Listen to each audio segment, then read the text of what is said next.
Hello, എല്ലാവർക്കും സുഖമാണെന്ന് വിചാരിക്കുന്നു. എൻ്റെ പുതിയ വീഡിയോയിലേക്ക് എല്ലാവർക്കും സ്വാഗതം.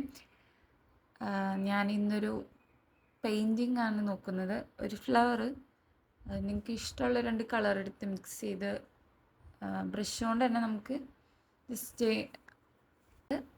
ഇതൾ വരയ്ക്കാം. ഒരു 3 ഇതൾ വരച്ചാൽ മതിയാവും. ഞാനിത് കുറച്ച് സ്പീഡൊന്നും ആക്കിയിട്ടില്ല, വീഡിയോ നോർമലാണ്. കാരണം അത്രയും സിമ്പിളായിട്ട് നമുക്ക് ഈ ഫ്ലവർ നമുക്ക് പെയിൻറ്റ് ചെയ്ത് എടുക്കാൻ പറ്റും. കുറച്ചധികം പെയിൻറ്റ് പോകുന്നു മാത്രം. പിന്നെ അത് കഴിഞ്ഞ് നമുക്കതിനെ ഇത് വരയ്ക്കണം, തണ്ട് വരയ്ക്കണം. അത് ഞാൻ ഈ വീഡിയോയിൽ എടുക്കാൻ മറന്നുപോയി, വീഡിയോയിൽ പെട്ടിട്ടില്ല. ഇങ്ങനെയാണ് അതിൻ്റെ അവസാന ലുക്ക് വരുന്നത്. നിങ്ങൾക്ക് ഇഷ്ടപ്പെട്ടാൽ ലൈക്ക് ചെയ്യുക, സബ്സ്ക്രൈബ് ചെയ്യാം. Thank you.